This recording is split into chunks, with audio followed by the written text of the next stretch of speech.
lo tenemos, perfecto. Vale, pues sin más retrasos, leo su corta mini bio y te doy la palabra. Gracias una vez más por participar. Javier Guzmán Sánchez es un estudiante de doctorado en Ciencias de la Sostenibilidad y maestro en el mismo programa, también de Ciencias de Sostenibilidad, con formación en Biología y Traducción Técnica. Su experiencia se centra en la conservación de bosques y de la faja volcánica transmexicana, abarcando desde la conservación hasta la civilcultura comunitaria. Además, ha enseñado en la UNAM y el Instituto Tecnológico de Gustavo Amadero. Ha participado en investigaciones sobre diversos temas ambientales y ha colaborado en iniciativas de divulgación científica en eventos internacionales. Así que muy ilustre convidado y ponente para nuestra sesión de hoy, con un tema igualmente importante. Así que, Javier, adelante y gracias una vez más por brindarnos con su ponencia. Va. Muchas gracias por el espacio, por la oportunidad y por las flores. Uno no se acostumbra a veces a escucharlas. Bueno, pues buenos días. Soy Javier y bueno, les voy a presentar un proyecto en el que estamos que es sobre valoración de servicios ecosistémicos en áreas naturales periurbanas. Y es un caso específicamente en la megalópolis del centro de México. Entonces, en este proyecto colaboramos, por supuesto, la UNAM, a donde estoy orgullosamente adscrito, el Tecnológico Nacional de México en su campus de Gustavo Amadero y, bueno, los parques que enseguida vamos a mirar. Bueno, ay, no cambia. Listo. Bueno, para empezar, ¿qué son los servicios ecosistémicos? Es como, lo pienso como un trama, como una tela. Entonces, la trama es algo transversal a todos nosotros y empezaríamos pensando en sistemas globales, como en teoría de sistemas. Dentro de esos sistemas globales podemos reconocer socioecosistemas o sistemas socioecológicos, que se componen a su vez de dos subsistemas. Un sistema ecológico como tal, que sería la biodiversidad, la estructura ecológica, los procesos ecológicos propiamente dichos, y un subsistema social que son las instituciones que nos estructuran como sociedad, procesos de aprendizaje o de innovación, por ejemplo, y por supuesto, ¿por qué no? El sistema, el subsistema económico, ¿no? El capital que finalmente pues, el dinero nos sirve para pagar cosas. Eh, Dentro de estos sistemas hay una manera de entender la interacción con la naturaleza a través de lo que llamamos servicios ecosistémicos, es decir, la relación entre los procesos ecológicos y las actividades humanas, que pueden ser tangibles o intangibles, y sobre todo la relación de estos procesos, con el capital social, que permite reconocerlos entonces como un capital natural que podríamos valorar o aprovechar de alguna manera. Hay diversas formas de clasificarlos dependiendo de la región, pero casi todas convergen en cuatro categorías generales.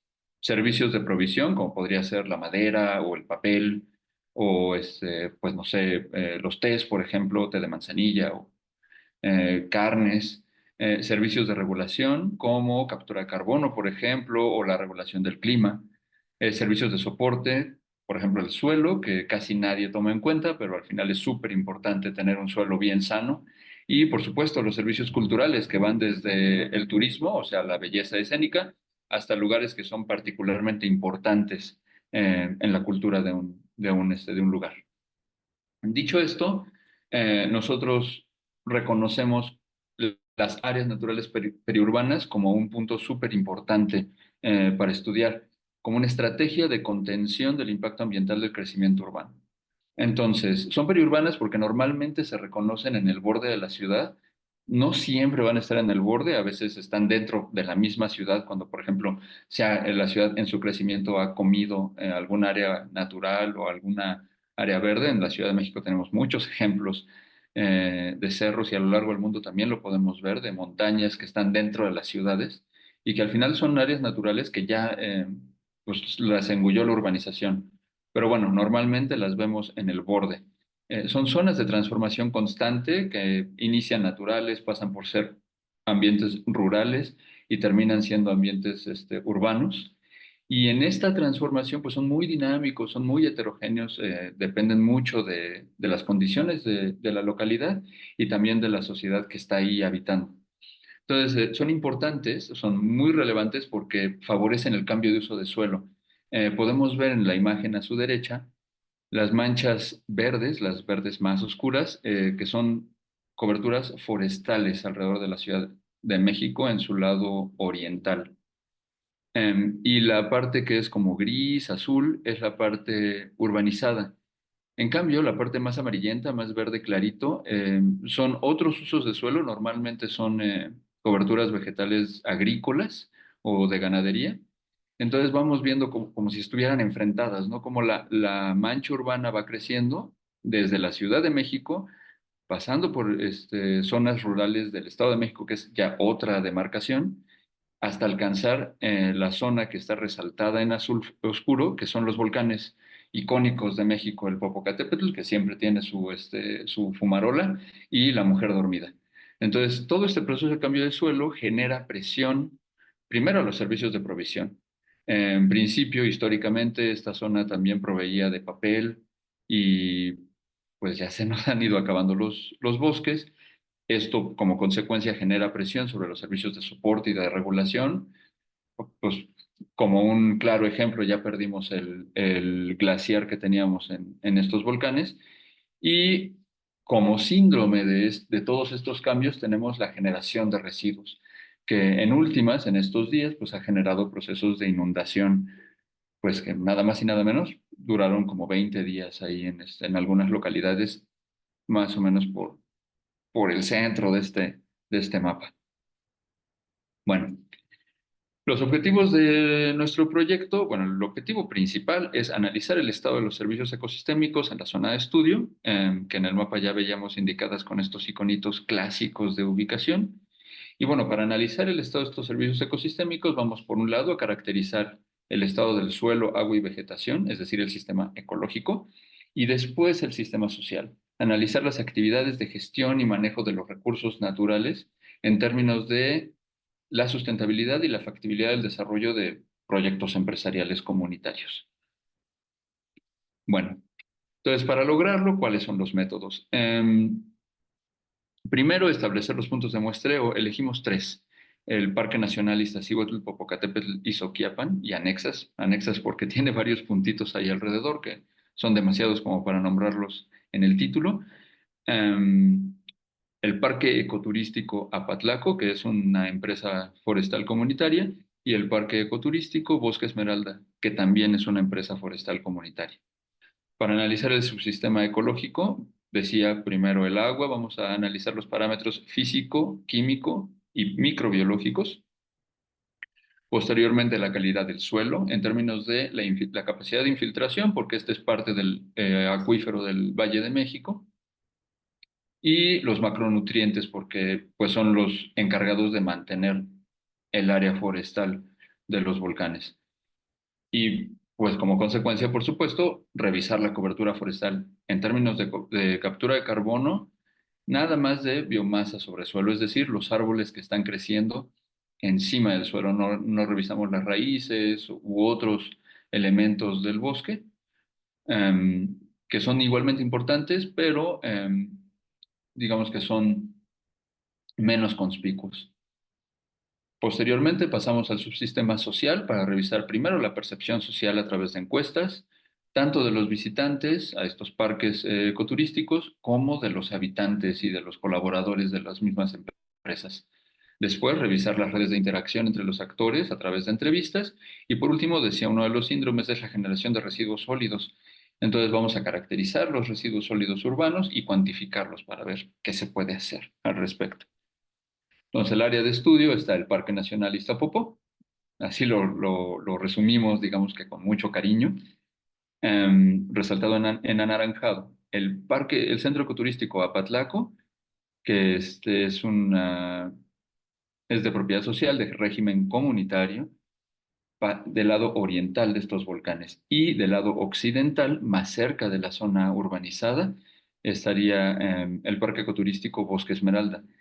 Resalto con dos grises, la parte clara como el área conurbada de la Ciudad de México y un gris más oscuro, el área urbana de Amecameca, que ya está casi pegada a la zona metropolitana, pero que es importante porque es el núcleo municipal que administrativamente se encarga de estos dos centros ecoturísticos y que por su crecimiento pues los viene a afectar antes que el crecimiento de la Ciudad de México.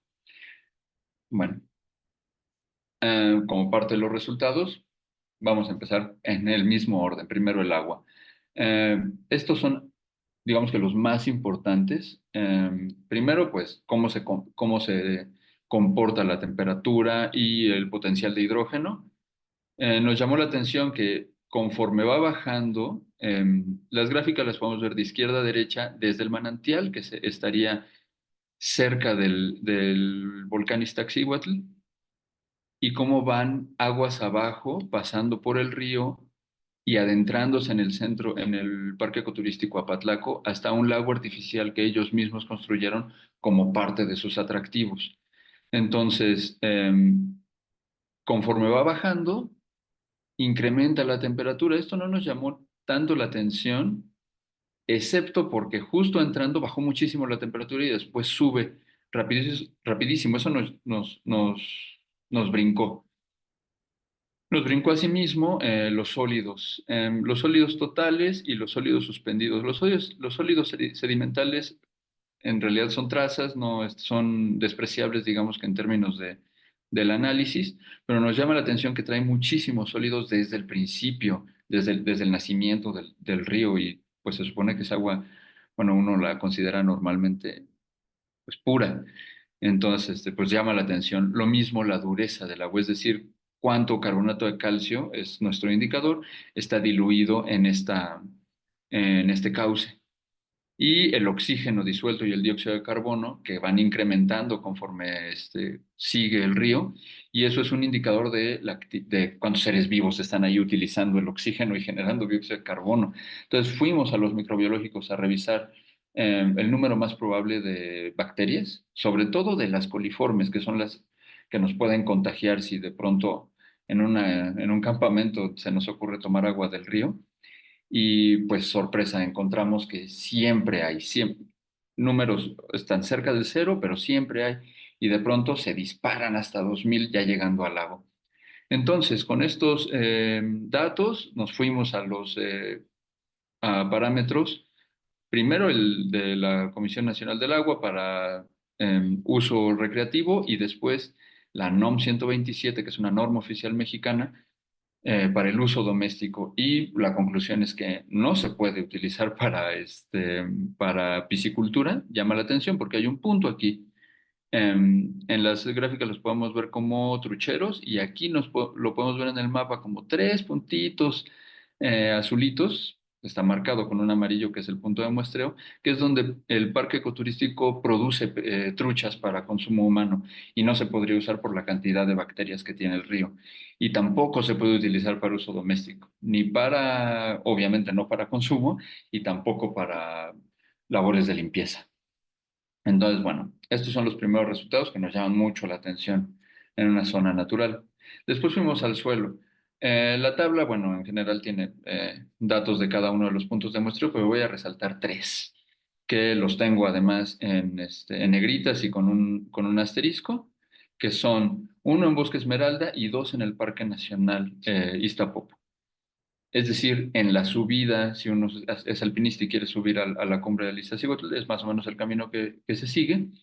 Y llama la atención porque tienen una altísima tasa de infiltración. Y eso nos emociona mucho porque quiere decir que el bosque sigue pudiendo proveer al acuífero de la Ciudad de México, que además estuvimos en crisis a principios de año.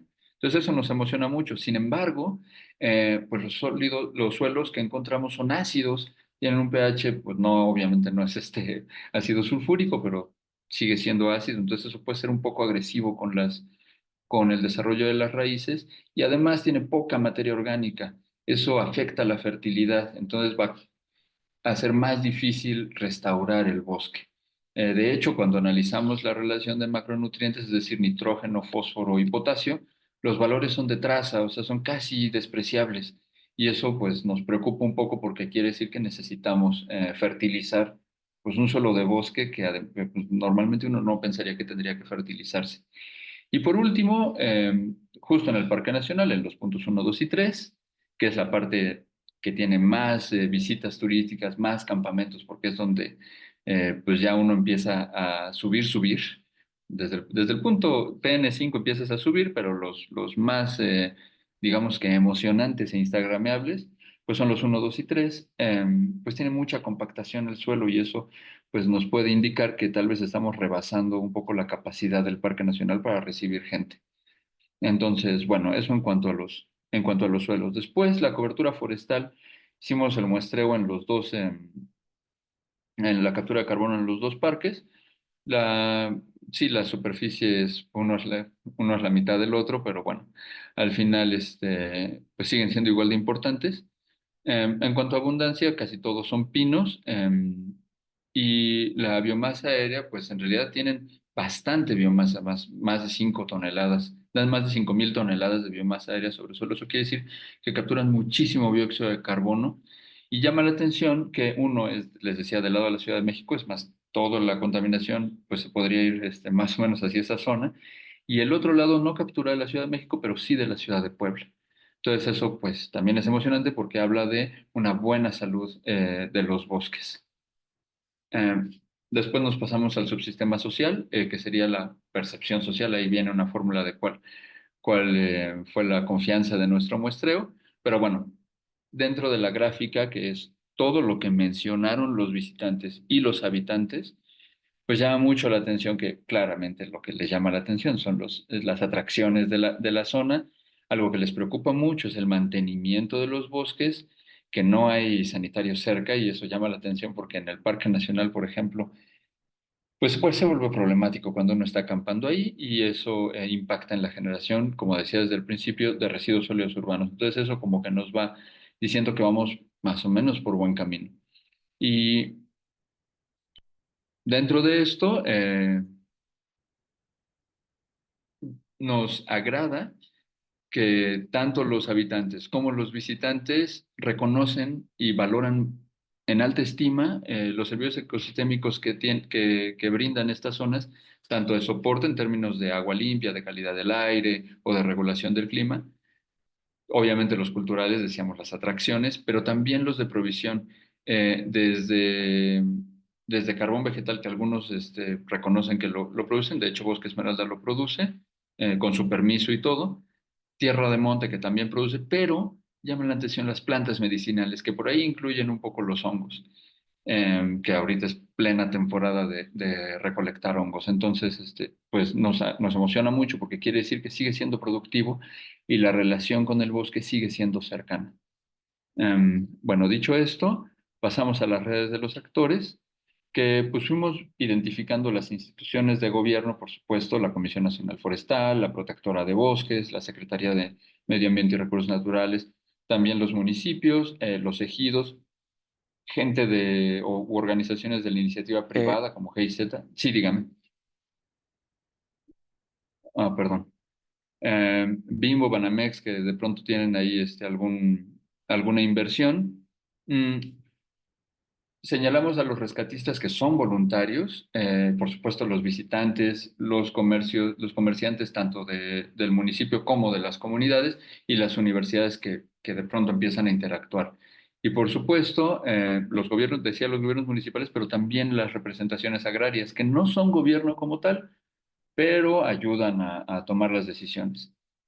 Y en este sentido, los mapeamos de acuerdo al interés y a la influencia que tienen en su lugar en particular, que es la gráfica de arriba, y en la zona. Y destaca muchísimo el bosque Esmeralda. El bosque que, bueno, no es porque esté cerca de la ciudad, sino porque tiene gente altamente especializada que se vincula con muchísimos actores de gobierno y académicos, eh, pues para mejorar sus condiciones. Y eso pues nos agrada o lo identificamos como un liderazgo a nivel regional que podría mejorar las condiciones en el Parque Nacional o en el Centro Ecoturístico Apatlaco. Y por último, síntoma que comentaba, los residuos sólidos urbanos generados, los analizamos, bueno, los resultados que aquí muestro son de Bosque Esmeralda. Hay un proyecto todavía en análisis para Apatlaco, em, pero lo generado, bueno, son 36 kilos por habitante por día, o bueno, por persona por día en este parque. Es muchísimo. La mayoría son plásticos rígidos o de película y alimentos. Por ahí el papel, por supuesto, que se genera en la zona, digamos servilletas o papel de baño, vidrio que nos llama la atención porque está prohibido ingresarlo al parque, y ya después empiezan porcentajes inferiores, ¿no? Desde poliestireno expandido, es decir, el unicel, y el PET, politereftalato de etileno. Carbón, pañales que encontramos, material ferroso, no ferroso, de construcción, madera, otros muy variados, y por último trapo, es decir, ropa. Después de esta cuantificación, que muestra los porcentajes, la primera propuesta, dado que son muchos residuos de alimentos generados, es elaborar composta.